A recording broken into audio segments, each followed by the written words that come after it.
And is there, I mean, is the information ecology so damaged that there's little or no hope of actually getting good information right now?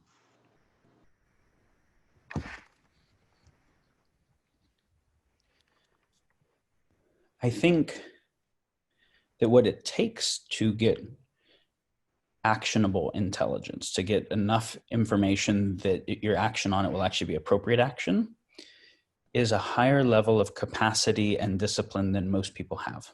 Yeah. And that's the tricky thing. Yeah. And so we have to have trust somewhere then. We're going to have to trust, if we can't do it for ourselves, and either we go with an understanding that we're not going to ever have good sense making, or we have to trust somebody's analysis. We have to trust our own discernment capacity to know who we trust, right? Like this is true in personal relationships.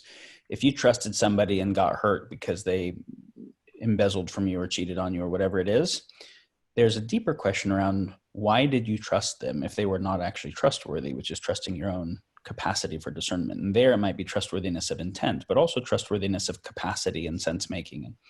So to the degree that I want to cognitively offload some of the complexity to someone else, I'm still ultimately responsible for what I believe and the consequence of my actions based on those beliefs if they're wrong or right. And so what level of understanding do I need when experts in a field disagree to even decide where I trust? Well, and I think another question to be asking around that is, how can we discern a person's ability to articulate the complexity as an absolute truth, or a part of our truth that we can put into our basket to then later synthesize, and not blindly agree because of the poetic feelings that you said, the emotional pulls that it allows me to feel. And sometimes, I have to admit that in these conscious, quote unquote, conscious conversations around what's happening in these global pandemics, people want to be agreeable with someone who has that ability to articulate complexities, mostly for the sake of, because it allows them to have some sort of validity in making them feel smarter or more included in that narrative, which is really not the reason why you would want to agree to someone's material in the first place. And then what happens is we get a lot of blind nodding and agreeability to what's happening for somebody, and then that becomes the general narrative that leads into maybe sometimes a misled group of people taking unreasonable action in the world. And we have enough of those clusters going around, and then we have everybody going in every which way direction with a spoon-fed and self-imposed righteousness attached to it in some way. And so I'm curious, how can we build our capacities better to bring a higher level of balance into what it is that we can collectively do, and pose the question to even have a question about the information that we're having as we continue this journey together. Yeah. You asked a how question, and there's some very basic things that will create some traction. It's not the whole answer, but basic things. First, I'll say something about agreeableness, since you mentioned that. The spirit of good sense making, of good epistemology, is the earnest desire to know. And so bias of any kind is the enemy of science or epistemology or sense making, right? Agreeableness and disagreeableness are both biases. And they're relational biases to relate in a particular way with the person, but that also means relating with their information in a way that predisposes a particular kind of relationship to that information, independent of what the actual truth of it is. So there are people who like to be disagreeable who will just figure out how to devil's advocate you no matter what.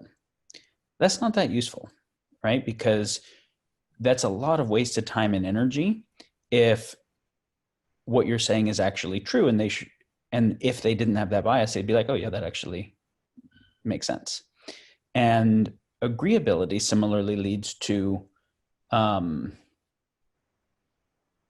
echo chambers and people not actually thinking.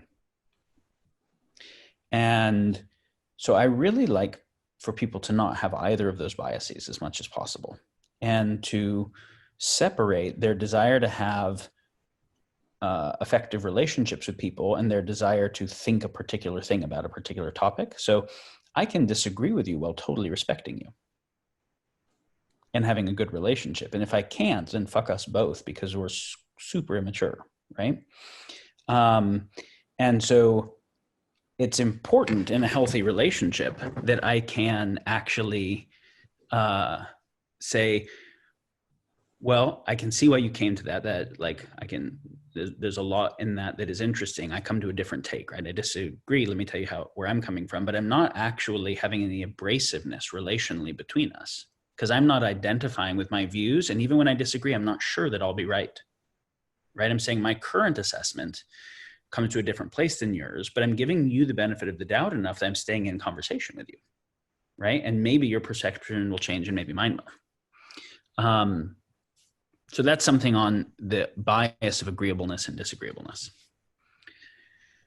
On some specific hows, before agreeing or disagreeing with someone's perspective, you want to make sure that you can steelman their perspective well, right? Straw manning means that you rephrase the other person's argument, but in a kind of weakened or caricature version that sets up your ability to take it out. It's a classic tool of rhetoric and debate, right? Steelmanning is the opposite. It's actually trying to make their argument even better than they made it, trying to really understand the essence of it and construct it in an even more clear and profound and concise and compelling way. And so, especially if there are a few competing perspectives and you can steelman all of them before coming to your own, that's a really good process. So you can be like, okay, I see these two virologists disagreeing on viral origin. It's lab made or it's not lab made. Do I understand the argument well enough to actually recreate their argument clearly, where they'd be like, oh yes, you got it, before I agree or disagree? Or am I agreeing or disagreeing without actually really understanding what that Nature paper said or why that Nobel Prize winner said that thing, because it emotionally hits the bias I resonate with, is that I kind of like the conspiratorial biowarfare thing versus I kind of don't like that. And if you don't understand it well enough to steelman both sides, you shouldn't have a strong perspective. You should just say, I don't know, and just sit in the unknowing and say, if I want to know enough, I have to study. But to have a strong belief where I don't understand the topic is much worse than just saying I don't know. Like that's the best way to make a jackass out of myself. So I would rather say, if I want to know enough, what does it take to actually be able to know? Where people who have more expertise than me disagree. And there's a bunch of humility that comes in. Like, I have a pretty good science background, but when I see two virologists who are both eminent, who spent 30 years just studying that topic, who disagree, I'm like, I'm not going to learn everything they know in a hurry. How the fuck would I even think I have a chance of understanding? Well, possibly, because they might have become eminent because there are certain biases they do ride that make certain hypotheses and they explore them. And so maybe because I don't know the space as well, I have more epistemic flexibility that if I really try to understand their arguments and steelman them, I can see something between them with more epistemic flexibility. That'd be the only hope I would have of reconciling that at all, right? But that actually ends up working, which is pretty amazing. I want to just mark what you said there, and I remember in my early Zen training life being told, "I don't know" is probably the wisest thing we could say about anything. So that really resonates. But I think we kind of feel like we must know or must have an opinion, especially about this COVID thing. It seems that, and maybe that's part of the polemic of InfoWar in general, is it makes us feel like we have to pick a side, and that I don't know means that maybe we don't care or something like that. And I think that maybe it's a higher order of answer, period. And then the second thing I got out of that, Daniel, is that if I want to know, it requires an investment. So it has to be important to me. And so that means there's going to be whole categories of sense making that maybe I don't engage in. And I do have big pieces of things that I don't know about. And then in regards to something that I may be wanting to put into the world, or some action I might want to take, it might be really, really important for me to invest the time to know in the way you're talking about. So I think that's really a valuable piece. If I want to get buff, or I want to learn to paint well, or I want to play the piano, there's a difference between I want that and I can actually do it well, which is called a shit ton of training. Yeah. And so coming to understand biology and virology and epidemiology, and coming to understand political science and economic theory well are not trivial, right? And especially to try to have some grand narratives that synthesize knowing all of those things together. Now, if I say I don't know, it could be seen as I don't care. I generally take it, and sometimes that is, right? Someone doesn't know because they really don't give a shit. But it can also be that you care more. I actually care so much that I'm not willing to have false confidence that biases me.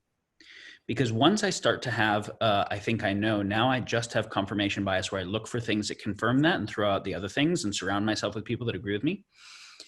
And if I really care, that's the worst thing I could do. I ruin my ability to be connected to reality at that point, instead wanting to just get confirmation of a particular type of social signal from a particular audience that will confirm that for me. And so I'd much rather be able to say, I really care and I really don't know, and that's uncomfortable. Yeah, it's funny. We said that. I just thought of some kind of the notion that democracy doesn't work without a well-informed public. It seems like I don't know may actually be one of the best states of informed that you could be honest about. It's the beginning of the possibility of a real inquiry. It's the beginning of the possibility of coming to know anything in a worthwhile way. Yeah, great. Now, so obviously here we are in the state. We're dealing with political realities, economic realities, in some case health realities that are very disruptive. Can I say one more thing to Rachel's question on the how? Just one very simple thing. And then I'll pick back up on the other thing. Go ahead. If there's something you're starting to think is probably true, where there is division and belief around it, find some people who are really smart who disagree with you and talk to them. And ideally people who know the field better than you do. And notice, see, can I steelman their arguments? Do they have some data I don't? And also notice your own bias. Am I trying to discredit them instantly? Am I trying to identify their cognitive biases and say they're a conspiracy theorist or they're a standard modeler or whatever it is, so that I don't have to take seriously the fact that they might be fucking up my confidence right now?